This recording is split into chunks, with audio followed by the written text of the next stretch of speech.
News प्रहर के प्रायोजक हैं फर्नीचर वर्ल्ड, मॉडर्न फर्नीचर गोधली। बनपुर हथियार कांड में एक और गिरफ्तार, 7 दिनों के रिमांड पर। कई सम्मानों को ठुकराने के बाद आखिरकार मंत्री मलय घटक पहुंचे ईडी के द्वार। बकाया वेतन सहित कई मांगों को लेकर आशा कर्मी का प्रदर्शन। যে কাজ করছি সেই কাজেরও টাকা আমরা পাচ্ছি না। ट्रेड एंड इंडस्ट्रीज फेयर को लेकर फासबे के सदस्यों ने की सीपी से मुलाकात। बनपुर हत्यार कांड में एक और चढ़ा पुलिस के हत्थे। आसनसोल के हीरापुर थाना क्षेत्र के आजाद नगर स्थित नया बस्ती में अवैध हथियार कारखाने का पर्दाफाश होने के बाद पुलिस ने इस मामले में एक और आरोपी को गिरफ्तार किया।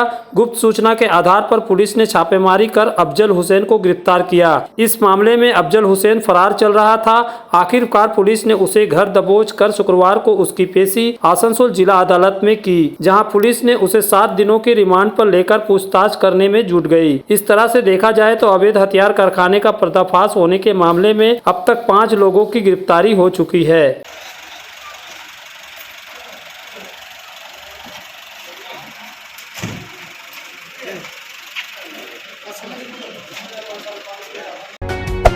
Hey there. Subscribe to my channel. And also press this bell icon.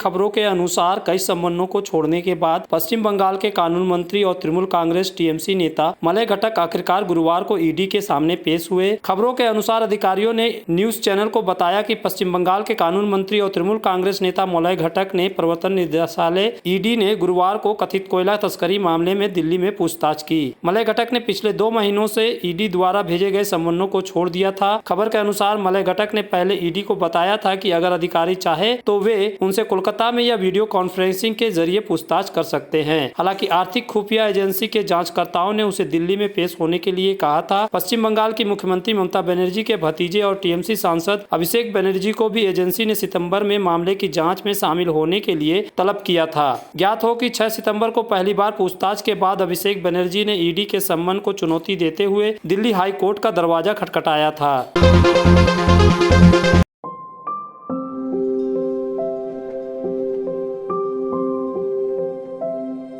यार एक बात पूछूं? हाँ बोलो, इसमें पूछने वाली क्या बात है? तुम्हारे घर के फर्नीचर बहुत आकर्षक लगता है बहुत महंगा है। अरे नहीं, उतने महंगे नहीं, रीजनेबल रेट पर ही लिए। अच्छा, आओ मैं तुम्हें अपना दीवान सेट दिखाती हूँ। डिजाइन तो बहुत एट्रैक्टिव है, लगता है क्वालिटी में दम नहीं होगा। कौन कहता है? ये फर्नीचर वर्ल्ड क्लास है, प्योर सागवान के, क्वालिटीदार और टिकाऊ भी। क्या सच में? हाँ, तुम्हें भी फर्नीचर लेना हो तो फर्नीचर वर्ल्ड एक बार जरूर जाना।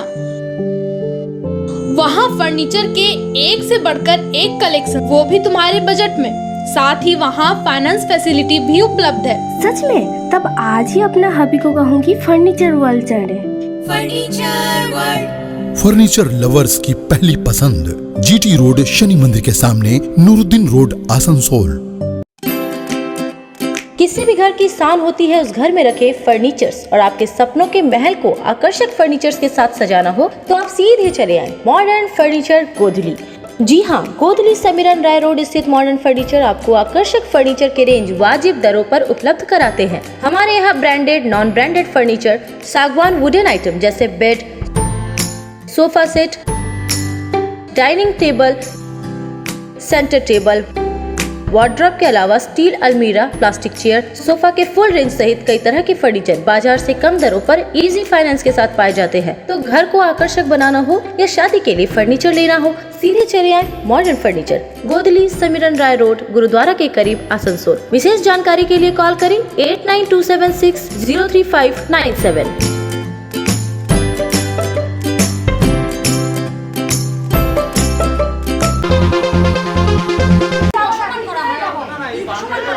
बकाया वेतन सहित विभिन्न मांगों को लेकर शिल्पांचल के आशा कर्मियों ने पश्चिम बंगाल आशा कर्मी यूनियन के बैनर तले पश्चिम बर्धमान जिला के मुख्य स्वास्थ्य अधिकारी कार्यालय के समक्ष प्रदर्शन कर अपनी मांगों का ज्ञापन सौंपा। यहाँ बाराबनी, जामुड़िया, सलानपुर, कांकसा ब्लॉक के आशा कर्मी ने बताया कि हम सब अपनी जान की परवाह किए बगैर कोरोना काल में काम किए, वैक्सीन के लिए भी लगातार कार्य करते रहे हैं और हमारी ही सब अनदेखा कर रहे हैं। হতে চললো ভোটের টাকা পাই, ভোটের ডিউটির টাকা পাইনি, কোভিডের ডিউটি করছি, কোভিডের টাকা ঠিক মতো পাচ্ছি না, এক্সট্রা কাজ বাড়িয়ে যাচ্ছে, সেই কাজের তো কোনো টাকাই নাই।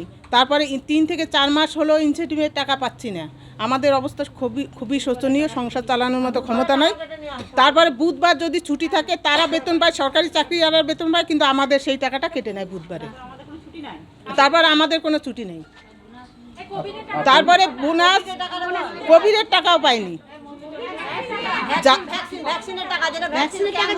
কোভিড ভ্যাকসিনের যে ক্যাম্পগুলো আমরা করছি সেই টাকাটাও আমরা পাইনি।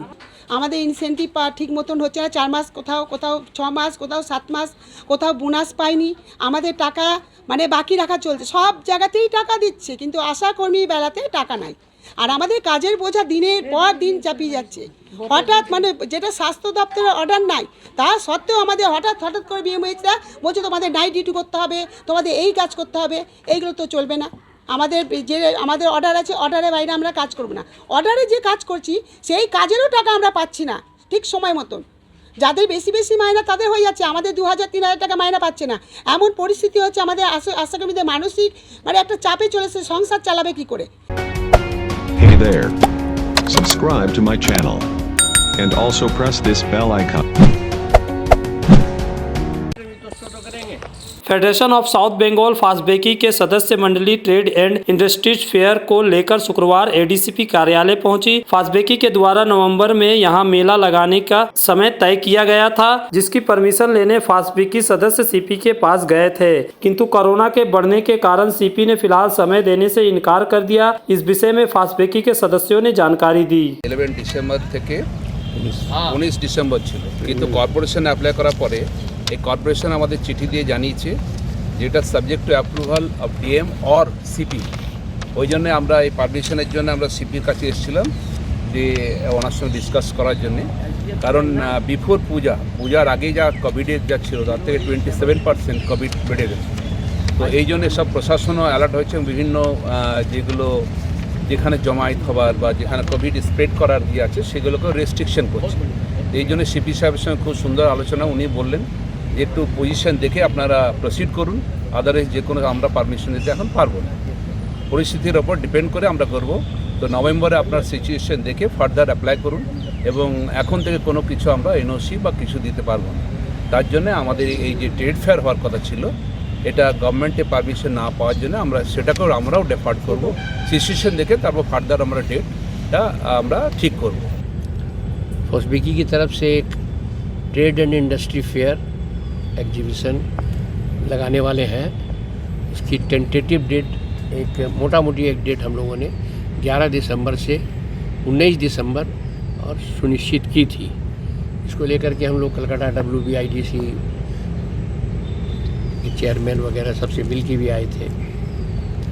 डेट मोटा मोटी फाइनल की तरफ बढ़ रही थी, अचानक ये कोरोना वापस थोड़ा बढ़ने लग गया है। इसको लेके प्रशासन थोड़ा सतर्क हो गया है, चिंतित भी हो गया है। हम लोग आज माननीय कमिश्नर साहब के पास, पुलिस कमिश्नर और यहाँ आपके ADPC Asansol Durgapur police commissionerate, इनसे मिलने के लिए आए थे, नीलकंठन साहब। तो इन्होंने बातें बहुत सही कही कि अभी हम आपको कोई किसी भी तरह का परमिशन इसलिए नहीं दे सकते हैं कि कोरोना का अभी जो प्रकोप है वो थोड़ा बढ़ रहा है, 27% केसेस ज़्यादा बढ़ गए हैं। तो इसलिए हम लोग थोड़ा सा आप और इंतज़ार कीजिए। आपकी जो दिसंबर की डेट है, इसको अगर हो सकता है कि आप लोगों को थोड़ा इसको पीछे जाना पड़े। तो हमने कहा कि ठीक है, हम थोड़ा इंतज़ार कर लेते हैं। हम लोगों ने यही बातें इनको कहा कि आए, एश्योरेंस दे के आए हैं।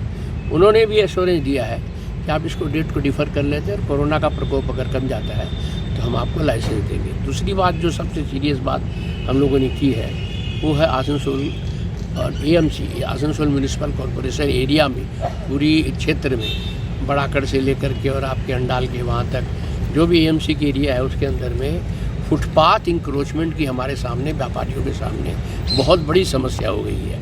इसको लेकर के और सारे हमारे व्यापारी बहुत चिंतित हैं। अचानक एक रात को पता चलता है कि रात भर में एक दुकान बन गई है, दुकान के बाहर दुकान बन गई है, और हम तो सारा टैक्स देते हैं और वो एक पैसा नहीं देते हैं, उनका अधिकार हमारे से ज़्यादा है। पहले ग्राहक उनकी दुकान में चढ़ता है और उसके बाद में फिर हमारे पास में आता है। तो ये एक ज्वलंत मुद्दा है अभी हम लोगों के सामने में। पिछली बार जो प्रेस कॉन्फ्रेंस की थी उसमें भी हम लोगों ने ये मुद्दा उठाया था। तो ये दूसरी समस्या है।